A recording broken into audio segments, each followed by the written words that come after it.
Henrik Anderson knelt beside the glowing tunnel entrance, watching orange light dance across the compacted earth and river stones as his three neighbors stood shivering in his doorway, their own cabins frozen solid outside. The same men who had laughed at him for digging beneath his floor now stared at the radiant heat rising through the wooden planks, their faces slack with disbelief as the blizzard howled into its third day. Before we dive in, let us know where you're watching from, and if stories like this move you, hit that subscribe button, because tomorrow's episode is even more unbelievable than this one. The fireplace consumed another armload of split oak, and still the cold crept through the gaps between the logs. Henrik Anderson fed the flames again, watching sparks spiral up the stone chimney and disappear into the November darkness. Outside their cabin in the Minnesota Territory, the temperature had dropped to 15 degrees below zero. Inside, despite the roaring fire, frost formed on the interior walls more than 6 feet from the hearth. Maren sat wrapped in 2 wool blankets near the fireplace, close enough that Henrik worried about embers, but she refused to move farther from the heat. Her breath came in shallow clouds. The cough that had started 3 days earlier had settled deep in her chest, a wet sound that made Henrik's stomach tighten with worry every time he heard it. They had arrived in the territory in April of 1848, part of the wave of Norwegian immigrants pushing into the forests and lakes west of Lake Superior. Henrik had selected their homestead site carefully, near good timber, close to a creek that ran year-round, with southern exposure for the cabin. He had built the structure in the traditional way his father had taught him in Stavanger. Logs notched at the corners, mud and moss packed between them, a solid stone fireplace on the north wall. It had seemed adequate during the mild autumn months. Winter taught him otherwise. The cabin measured 16 feet by 20 feet, a single room with a sleeping loft above. The fireplace occupied most of the north wall, built from river stones mortared with clay. When Henrik burned wood at a reasonable rate, the cabin stayed tolerably warm during the day, cold at night. But when temperatures plunged below zero, as they had for the past week, the fireplace became a hungry beast that devoured their woodpile while providing heat that rose straight up the chimney and vanished. Henrik had done the calculations in his head. At the current rate of consumption, they would exhaust their winter wood supply by late January. He would need to cut more in brutal, cold, dangerous work when a man's sweat could freeze on his skin and any injury could prove fatal. But the alternative, running out of fuel entirely, was worse. Maren coughed again, a sound that rattled in her lungs. Henrik crossed the cabin and pressed his hand to her forehead. Warm, but not fevered. Not yet. He added another blanket around her shoulders and returned to the woodpile outside, bringing in enough split oak to last until morning. The pile beside the fireplace grew. The wood would be gone by dawn. He lay awake that night in their bed, Maren curled against him for warmth, listening to her labored breathing. The fire crackled. The wind drove snow against the cabin walls. And Henrik understood with absolute clarity that something was fundamentally wrong with how frontier cabins were heated. The problem was not the amount of wood available. The problem was that the cabin could not hold the heat the wood produced. Henrik returned from his trap lines on the afternoon of January 12, 1849, leading his horse through snow that reached the animal's chest. He had been gone 3 days, checking the beaver sets along the creek tributaries 5 miles north. The weather had turned while he was away. What had been cold but clear when he left had become a howling blizzard by the second day. He had considered staying at the line camp, but something pulled him home.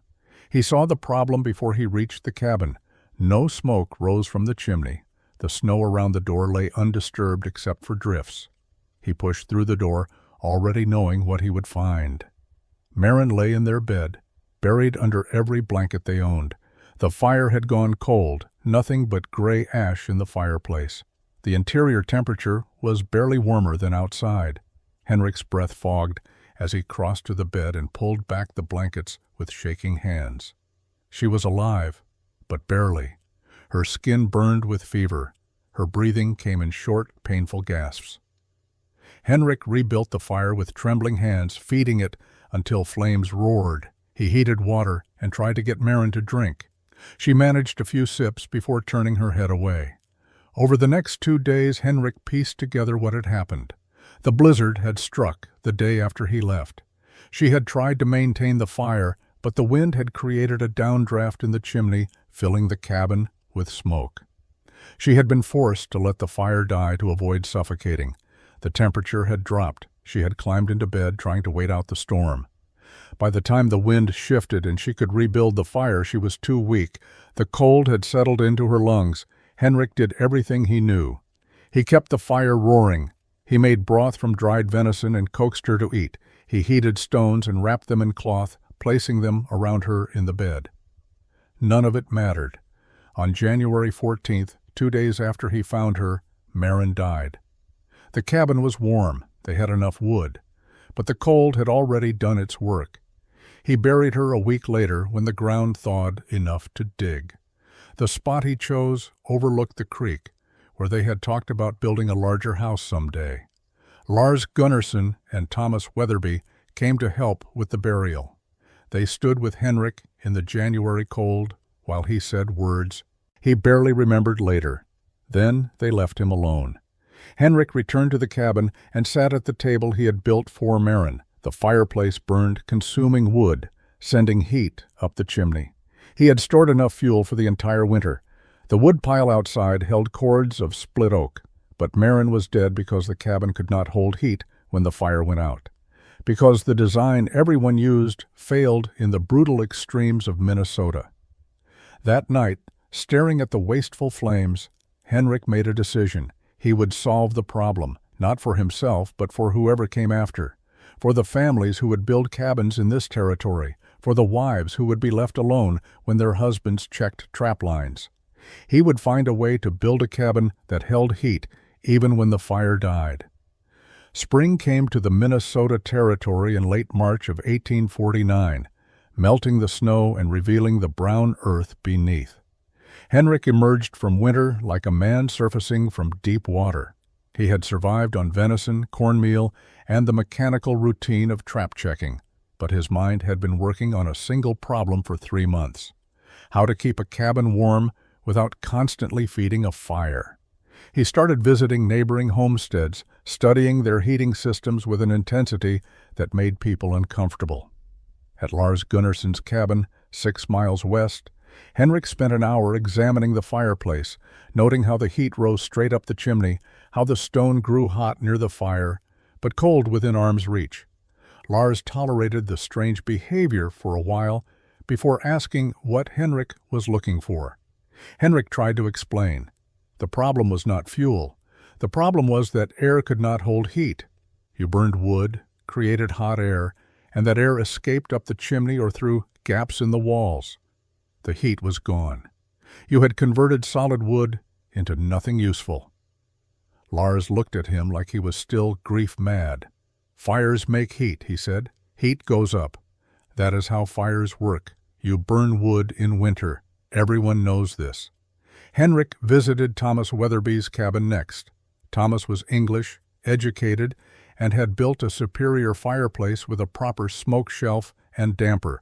But the principle was the same. Burn wood, make hot air, lose the hot air up the chimney.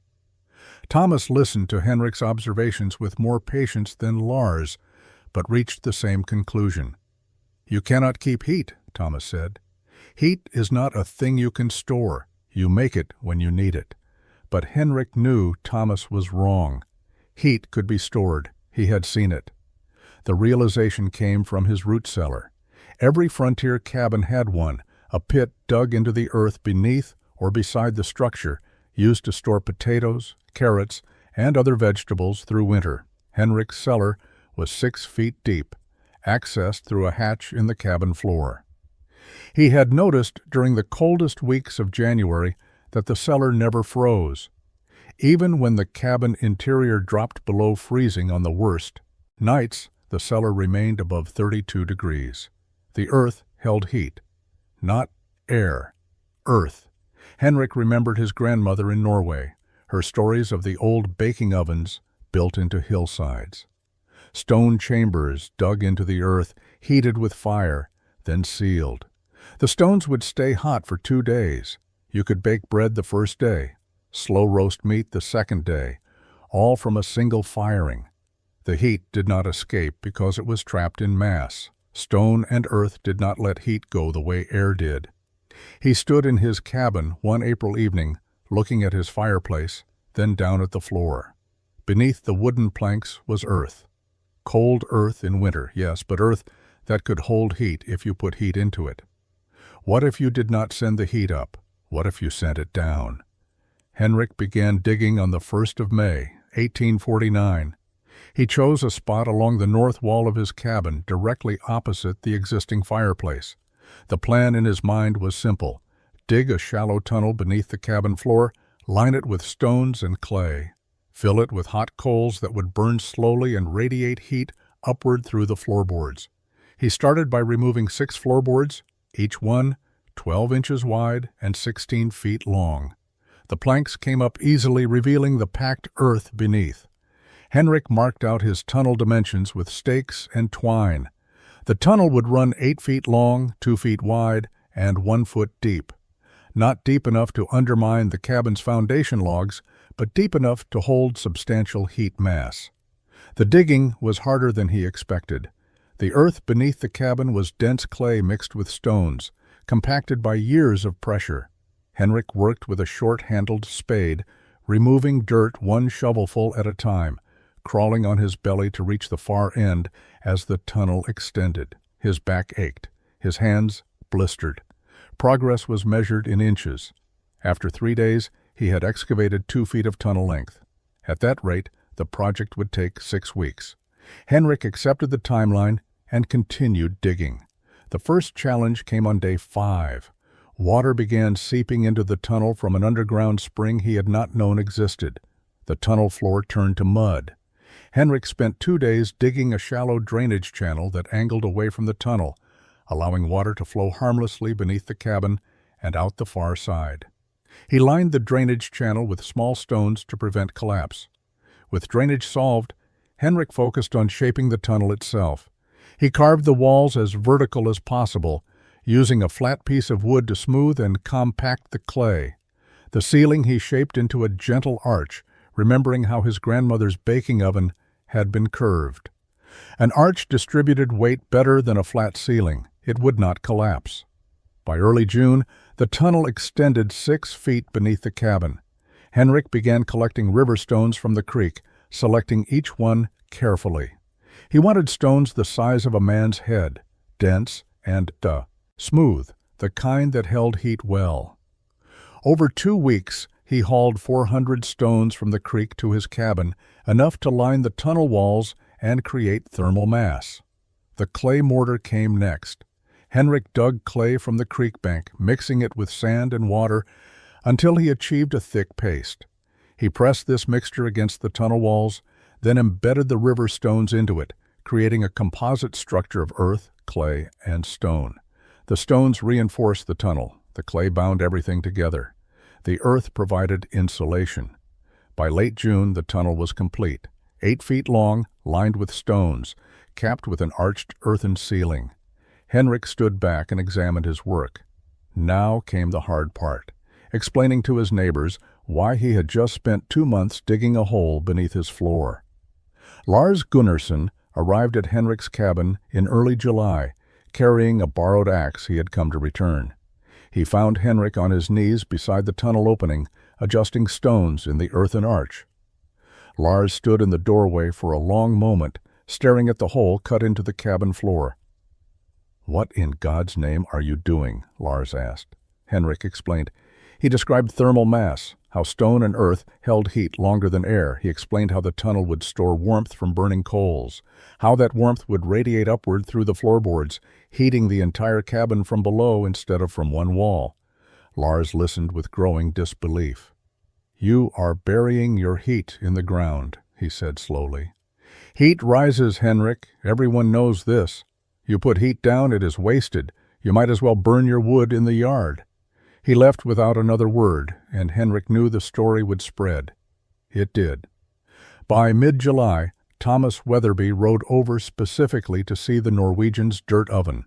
Thomas examined the tunnel, asked technical questions about airflow and combustion, then delivered his assessment. The concept violated basic principles. Heat rises because hot air is less dense than cold air. Putting your heat source below the living space meant fighting against nature. Henrik pointed out that he was not heating air. He was heating mass. Stone does not rise or fall. It simply holds warmth. Thomas smiled the way educated men smile at simple folk with strange ideas. "That is superstition," he said gently.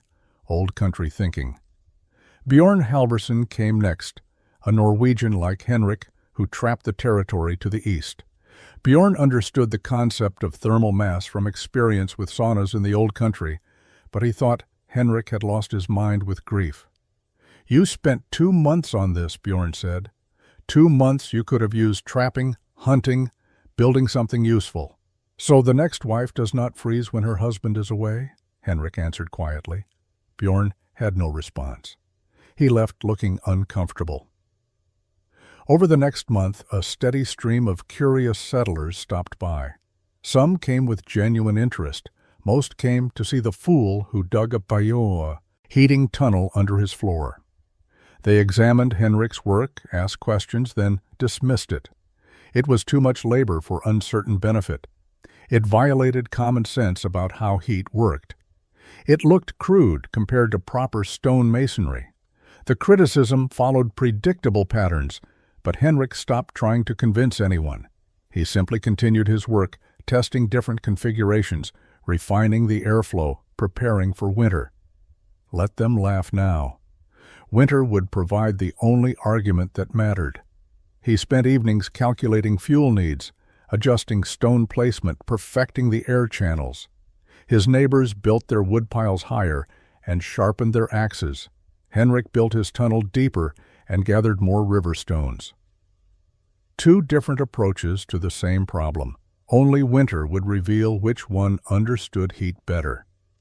Henrik spent August perfecting the tunnel system. The basic structure was complete, but transforming excavated earth into an efficient heating apparatus required careful engineering. He approached each problem methodically, testing solutions until he found what worked. The first challenge was airflow. A tunnel full of burning coals needed oxygen to sustain combustion, but too much airflow would burn fuel too quickly. Henrik carved a narrow inlet channel at the tunnel entrance, 6 inches wide and 4 inches tall, that allowed controlled air entry. At the far end of the tunnel, 8 feet back beneath the cabin floor, he dug a vertical shaft that penetrated up through the floorboards. This outlet was only 3 inches in diameter, enough to vent smoke and draw air through the system, but small enough to prevent heat loss. The coal bed placement required experimentation. Henrik's first attempt put the coals near the tunnel entrance for easy access. This failed. Heat concentrated at one spot, and managing the fire meant exposing the cabin interior to smoke. He moved the coal bed to the tunnel's far end, 3 feet back from the entrance.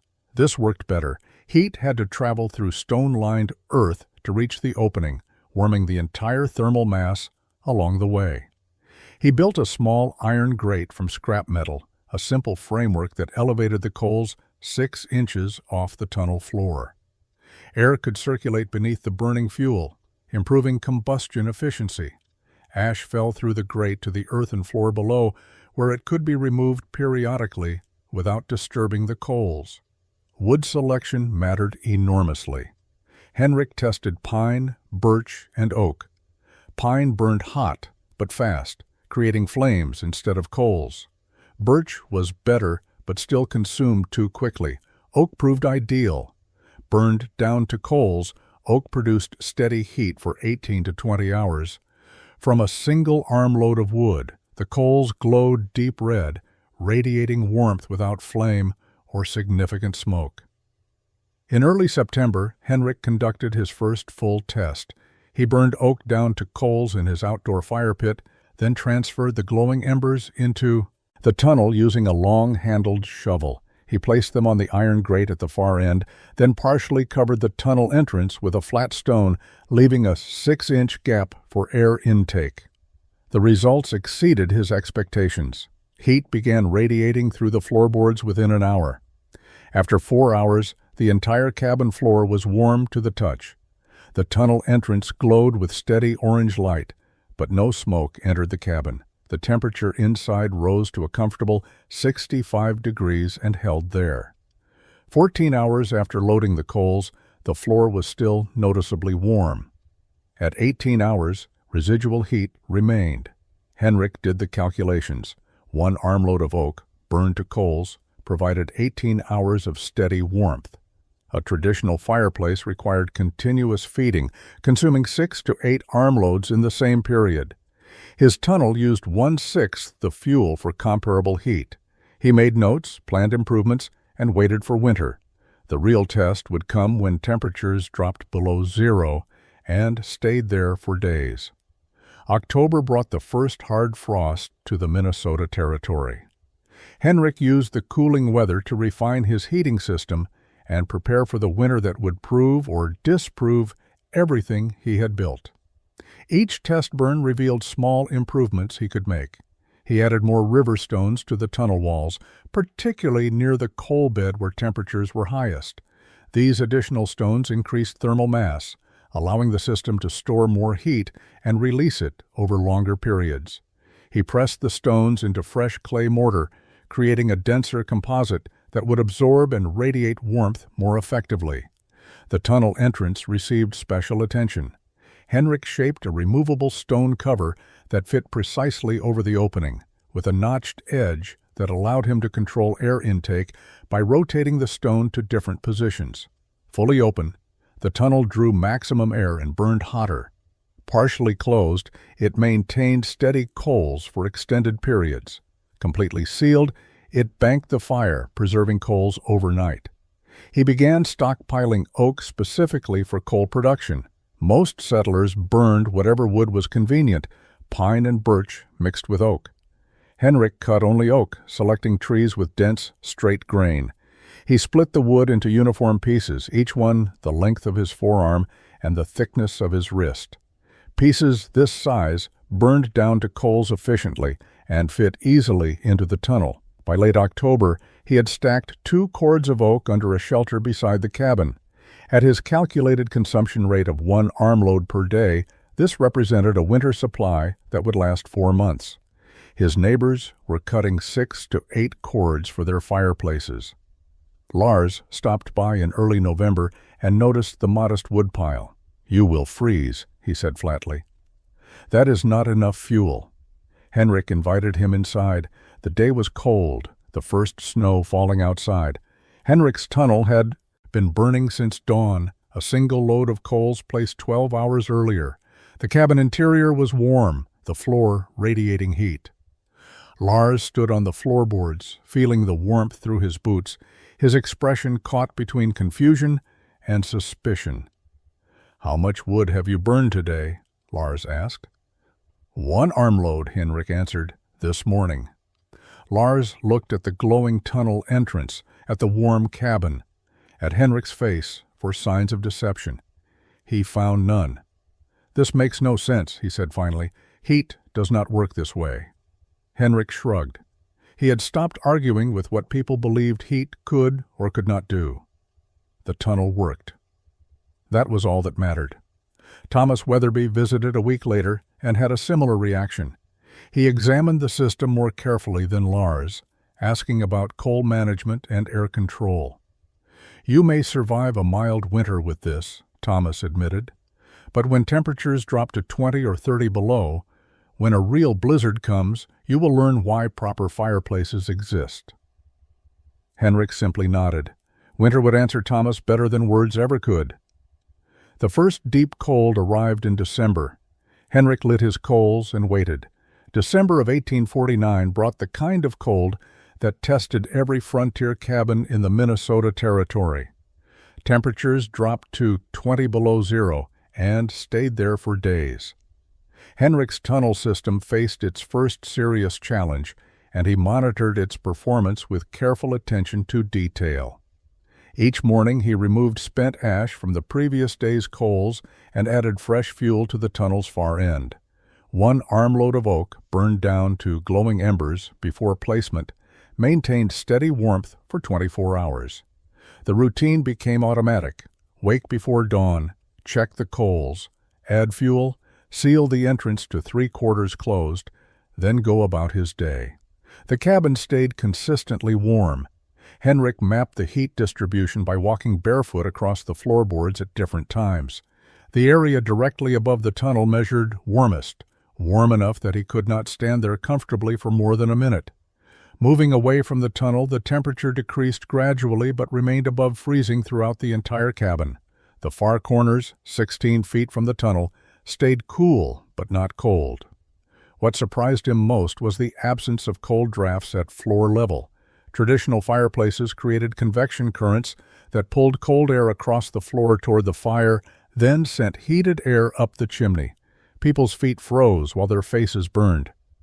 Henrik's system worked differently.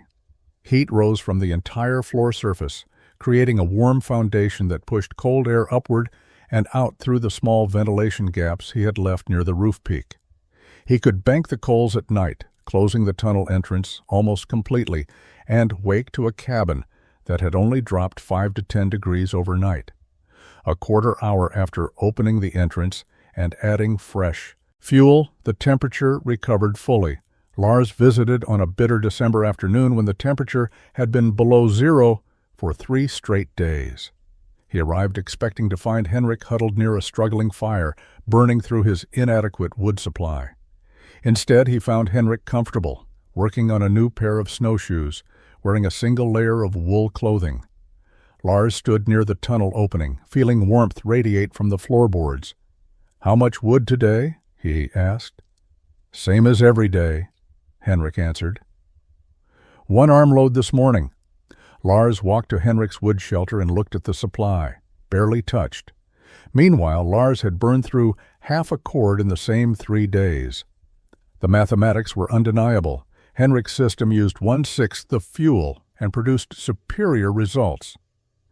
"I do not understand how this works," Lars said finally, "but it does work."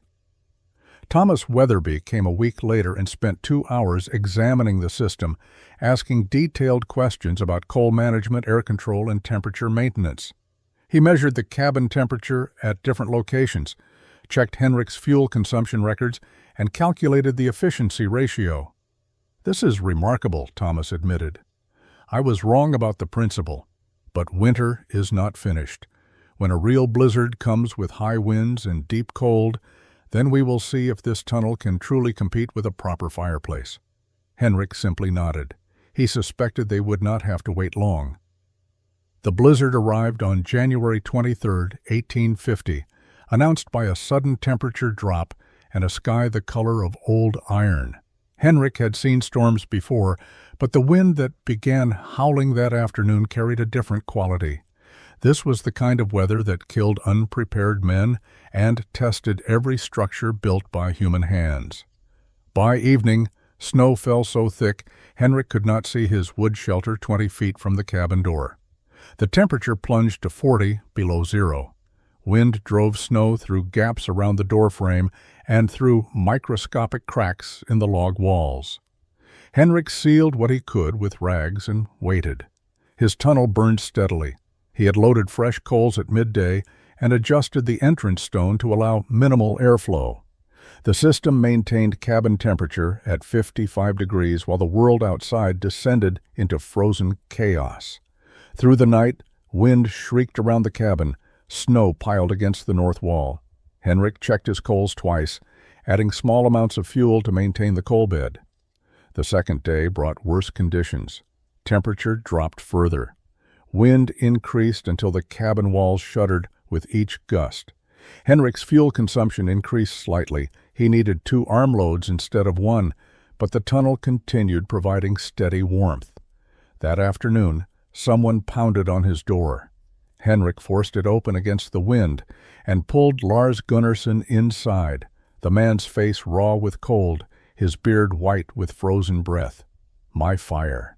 "Went out," Lars said through chattering teeth. "Wind came down the chimney, filled the cabin with smoke. I cannot restart it." Henrik fed Lars hot broth and seated him on the floor near the tunnel opening. Lars sat shivering, his hands spread toward the radiant heat rising from the boards. After an hour, color returned to his face. "My family," Lars said. "My wife and children are in the cabin. The fire is dead. They are freezing." "How far can they walk?" Henrik asked. "In this wind?" Lars shook his head. "The drifts are waist deep. Then they stay where they are until the wind drops," Henrik said. "We will go when it is safe." On the third day, the wind finally decreased enough to attempt movement.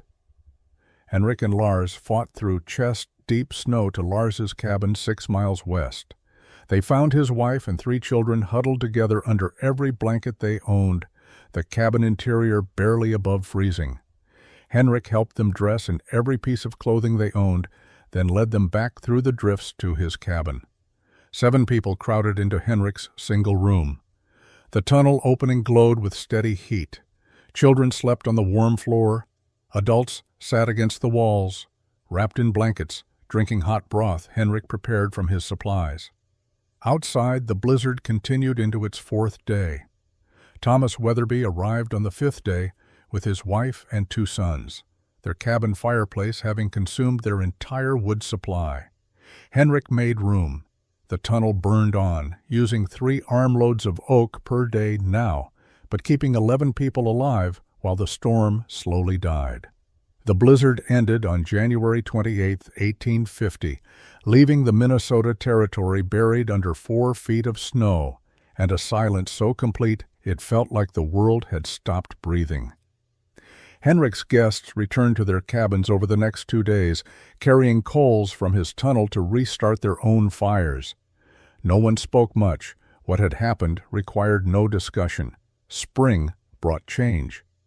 Lars appeared at Henrik's cabin in late April with questions about tunnel dimensions, stone placement, and coal management. He was building his own system. Henrik spent 3 days helping him excavate and line the tunnel beneath Lars's cabin floor. The work went faster with 2 men and prior knowledge of what worked. Thomas came in May with similar questions. His approach was more methodical, taking careful measurements and notes, but the result was the same. By summer's end, Thomas had a functioning heat tunnel beneath his cabin. His version included modifications, more stones near the entrance, and a clay baffle that improved air control, but the basic principle remained unchanged. Word spread through the scattered settlements. Bjorn Halvorsen built a tunnel in 1851. A Swedish family 20 miles north built one in 1852. Each builder added personal variations. Some made their tunnels longer, extending 10 or 12 feet beneath larger cabins. Others experimented with different stone arrangements or clay mixtures. A trapper named Silas Crane designed a double tunnel system with coal beds at both ends for a cabin that housed his extended family. By 1855, 12 cabins in the territory used buried heat tunnels.